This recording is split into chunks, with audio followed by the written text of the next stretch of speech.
এই দেখুন বন্ধুরা কি হারে ফুলছে, একদম কিন্তু ফুচকার মতো ফুলে উঠছে। এর স্বাদটা জাস্ট অতুলনীয়, কোনো তরকারি লাগবে না আলাদা করে, এটা শুধু মুখেই খাওয়া যাবে, এতটাই টেস্ট হয়েছে মানে বলার বাইরে। এই দেখুন কতটা সফট হয়েছে দেখুন।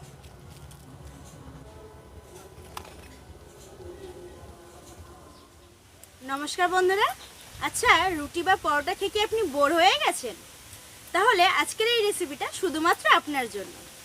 এটা একটা সম্পূর্ণ নতুন একটা রেসিপি, আর এই রেসিপিটা দেখার পর আমার দৃঢ় বিশ্বাস আপনার মুখের স্বাদ একটু হলেও চেঞ্জ হবে। তাহলে চলুন আর বেশি দেরি না করে রেসিপিটি শুরু করে ফেলি। আর রেসিপিটি শুরু করার আগে একটা কথাই বলবো, যে সকল বন্ধুরা এখনও পর্যন্ত চ্যানেলটিকে সাবস্ক্রাইব করেনি অবশ্যই সাবস্ক্রাইব করে আমার পাশে থাকবে। এখানে দেখুন একটা বড় সাইজের আলু এরকম টুকরো টুকরো করে কেটে ধুয়ে নিয়েছি আমি, আর সাথে নিয়ে নিয়েছি একটা বড় সাইজের পেঁয়াজ, ঠিক একইভাবে কেটে নিয়েছি। আর এখানে নিয়েছি কয়েক টুকরো আদা আর কয়েক টুকরো রসুন। তো সবার প্রথমে এই আলুটাকে আমি একটা মিক্সিং জারে দিয়ে দিচ্ছি, পেঁয়াজগুলোকেও দিয়ে দিচ্ছি, আদা রসুনটাকেও দিয়ে দিলাম। এবার এই সব কিছু খুব ভালোভাবে একটা পেস্ট তৈরি করে নেব। এই দেখুন সমস্ত উপকরণগুলোকে খুব সুন্দরভাবে কিন্তু পেস্ট করে নিয়ে চলে এসেছি। এবার এই পেস্টটাকে আমি একটা থালের মধ্যে ঢেলে নেব।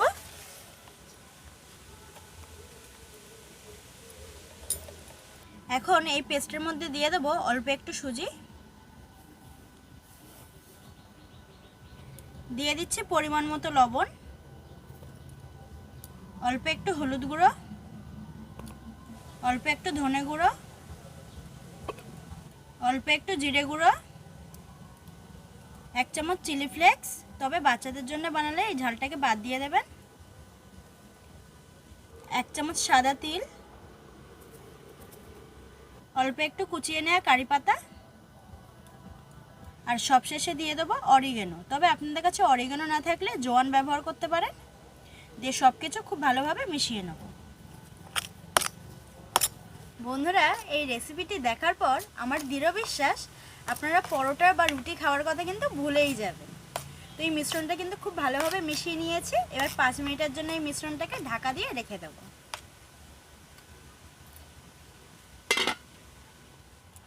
5 মিনিট হয়ে গেছে, এবার আমি ঢাকনাটাকে খুলে নেব। এখন এই মিশ্রণটার মধ্যে আমি দিয়ে দেবো 1 চামচ ঘি, আর সাথে দিয়ে দেবো 1 বাটি আটা। তবে সমস্ত আটাটা কিন্তু একসাথে দেবো না, অল্প অল্প দেবো, আর এইভাবে মাখিয়ে নেব। দিয়ে একটা শক্ত ডো কিন্তু তৈরি করে নেব, যেমন রুটি বা পরোটার জন্য ডো আমরা তৈরি করি।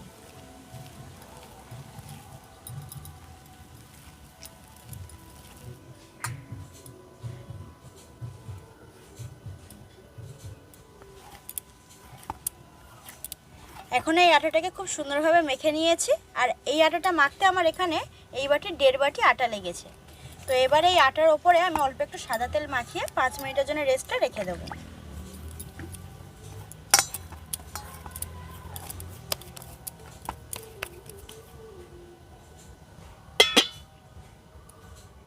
পাঁচ মিনিট হয়ে গেছে, ঢাকনাটাকে আবারও আমি খুলে নিলাম। এবার এই ডোটাকে আরও একটু মেখে নিচ্ছি। এখন এই ডো থেকে আমি 3টে বড় বড় সাইজের লেচি কেটে নেব। আপনারা কিন্তু যেরকম খুশি লেচিটা কেটে নিতে পারেন, ছোট বড় করে নিতেই পারেন। একটু গোল করে নিচ্ছি এইভাবে হাত দিয়ে।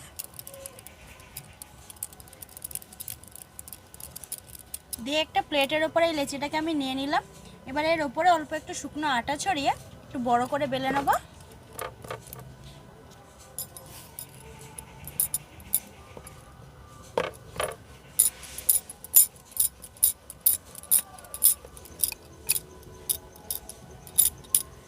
এখন এই লেচিটাকে কিন্তু আমি বেলে নিয়েছি, ঠিক এরকমভাবে থিকনেসটা রেখেছি, বেশি পাতলাও করিনি আবার বেশি মোটাও রাখিনি।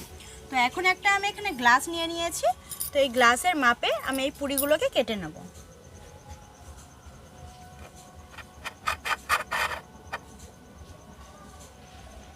এইভাবে কিন্তু কেটে নিচ্ছি। আপনারা চাইলে কিন্তু ছোট বড় করে নিতেই পারেন, আপনারা আপনাদের বুঝে শুনে করে নেবেন।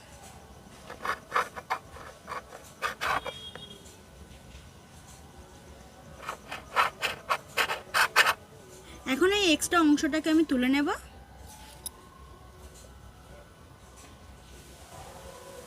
এই দেখুন এটা কত সুন্দর হয়েছে।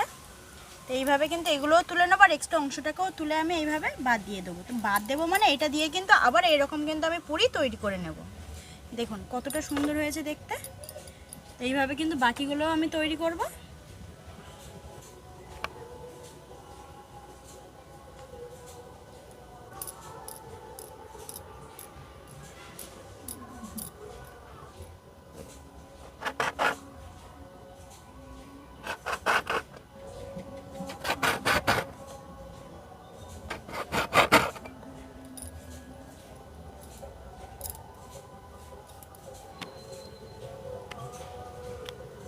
দেখুন মাত্র কয়েকটা উপকরণ দিয়ে কতগুলো পুরি বানানো হয়ে গেল।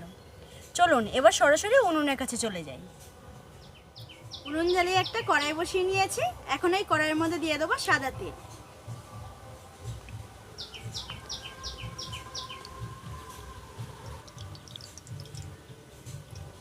এখন তেলটাকে খুব ভালোভাবে গরম করে নেব।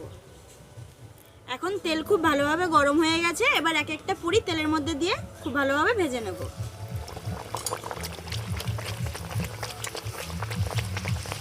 আর বন্ধুরা এই রেসিপিটা যদি আপনাদের ভালো লাগে অবশ্যই চ্যানেলটিকে সাবস্ক্রাইব করে পাশে থাকবেন। দেখুন কত সুন্দর ফুলে উঠলো।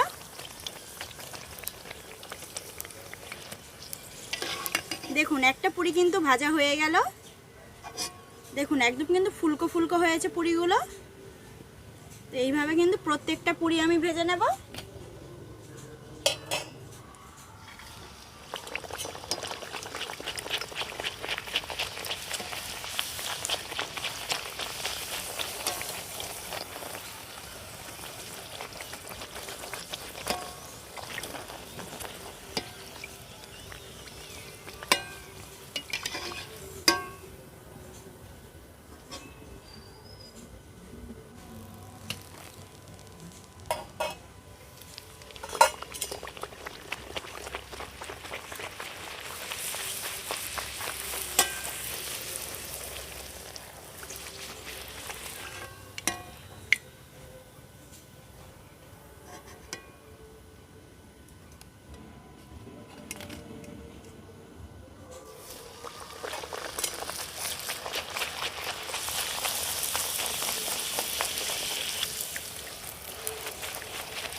বন্ধুরা পুরিগুলো ভাজার পরে কয়েকটা পুরি আমি এই থালার মধ্যে নিয়ে নিয়েছিলাম। তাতেই দেখুন পুরো থালাটা কিন্তু ভরে গেছে। এতটাই ফুলেছে যার কারণে কিন্তু থালাটা পুরো ঢাকা পড়ে গেছে। কতটা ফুলেছে দেখুন, প্রত্যেকটা পুরি কিন্তু খুব ভালোভাবে ফুলেছে। দেখুন আপনাদেরকে একটা ফাটিয়ে দেখাচ্ছি আমি। এই দেখুন কতটা সফট হয়েছে দেখুন, এতটাই নরম তুলতুলে পুরো একদম। দেখুন কত সহজেই কিন্তু ছিঁড়ে যাচ্ছে।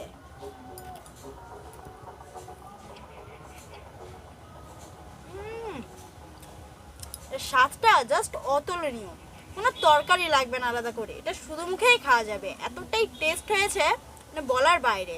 শুধু একটা কথাই বলেছিলাম যে ঝাল যদি বাচ্চাদের জন্য বানান ঝালটা কিন্তু দেবেন না, তো ঝালটা স্কিপ করবেন। দারুণ লাগছে কিন্তু।